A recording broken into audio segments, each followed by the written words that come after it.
మన పార్టీ అధ్యక్షులు మన ప్రియతమ నాయకులు జగన్మోహన్ రెడ్డి గారి ఆదేశానుసారం రేపు అనగా 23వ తారీఖు రాష్ట్ర వ్యాప్తంగా విద్యార్థి యువజన విభాగాలకు సంబంధించినటువంటి మన పార్టీ క్యాడర్ అంతా కూడా పెద్ద ఎత్తున ఈ రాష్ట్రంలో గత సంవత్సర కాలంగా చంద్రబాబు గారు కూటమి ప్రభుత్వం యువకులకు విద్యార్థులకు చేస్తున్నటువంటి ద్రోహానికి మోసానికి వంచనకు వ్యతిరేకంగా పెద్ద ఎత్తున కలెక్టరేట్ ఆఫీసర్ల దగ్గర ధర్నాలు చేసి వినతి పత్రాలు ఇవ్వాలని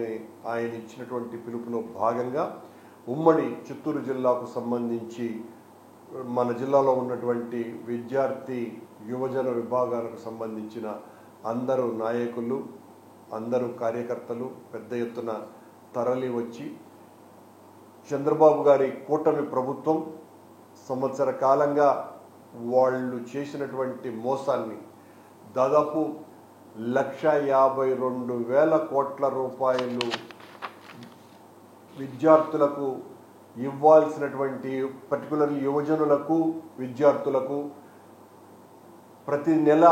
3,000 రూపాయలు నిరుద్యోగులకు ఇస్తానని చెప్పినటువంటి దాన్ని ఒక్క నయా పైసా కూడా ఇప్పటి వరకు ఇవ్వకపోవటము, ఫీజు రియంబర్స్మెంట్ పథకాన్ని అమలు చేయకపోవటము సక్రమమైనటువంటి రీతిలో, అలాగే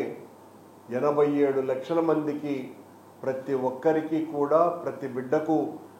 15,000 రూపాయల చొప్పున ఇస్తాను అని చెప్పినటువంటి చంద్రబాబు గారు ఈ రోజున దాదాపు 30 లక్షల మందికి కత్తిరించి అతి తక్కువ మందికి ఇచ్చినందుకు డిఎస్సి నోటిఫికేషన్ విషయంలో జరిగినటువంటి అనేక రకాలైనటువంటి అవకతవకలకు, కొత్తగా ఉద్యోగ అవకాశాలు ఏమాత్రము ఇవ్వకుండా ఈ సంవత్సరం అంతా మభ్యపెట్టడానికే తప్ప మన పార్టీ మీద మన పార్టీ నాయకుల మీద ముఖ్యంగా మన నాయకుడు జగన్మోహన్ రెడ్డి గారి మీద ఆరోపణలు చేస్తూ మన మీద వ్యక్తిగత దాడి చేయడానికి, మన నాయకులను అందరినీ కూడా జైళ్ళల్లోకి నెట్టడానికి, మన సోషల్ మీడియా కార్యకర్తలందరి మీద దొంగ కేసులు బనాయించడానికి, తద్వారా వాళ్లకు సంబంధించినటువంటి పచ్చ మీడియాలో నిరంతరము మన మీద వ్యతిరేక ప్రచారాన్ని చేయటం ద్వారానే ఈ సంవత్సర కాలమంతా పూర్తి చేసి ఒక్క హామీని కూడా విద్యార్థులకు కానీ నిరుద్యోగులకు కానీ యువజనులకు కానీ నెరవేర్చకుండా పోయినందుకు చెంపపెట్టుగా రేపు మన విద్యార్థి యువజన దళాలన్నీ కూడా పెద్ద ఎత్తున ఆ నిరసన కార్యక్రమంలో పాలు పంచుకోవాల్సిందిగా నేను అందరినీ కూడా విజ్ఞప్తి చేస్తున్నా. ఈ రోజున విద్యార్థులు యువజనులు పోరాట స్ఫూర్తితో ఉండాలి. అలజడి తమకు జరిగినటువంటి అన్యాయానికి అక్రమానికి మోసానికి స్పందించకపోతే, దాని మీద మీరు ఘాటుగా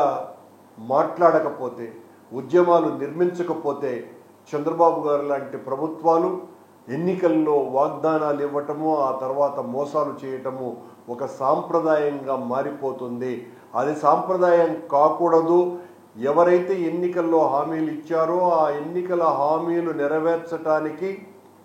చైతన్యవంతమైన ప్రగతిశీల ఆలోచనలు కలిగినటువంటి విద్యార్థులు యువజనులు ఇలాంటి మొండి ప్రభుత్వాల మెడలు వంచటానికి ప్రతిఘటించాల్సినటువంటి అవసరం ఉన్నది. ఆ ప్రతిఘటనలో భాగంగా రేపు జరగబోయేటువంటి మన విద్యార్థి యువజన ఆందోళనలో పెద్ద ఎత్తున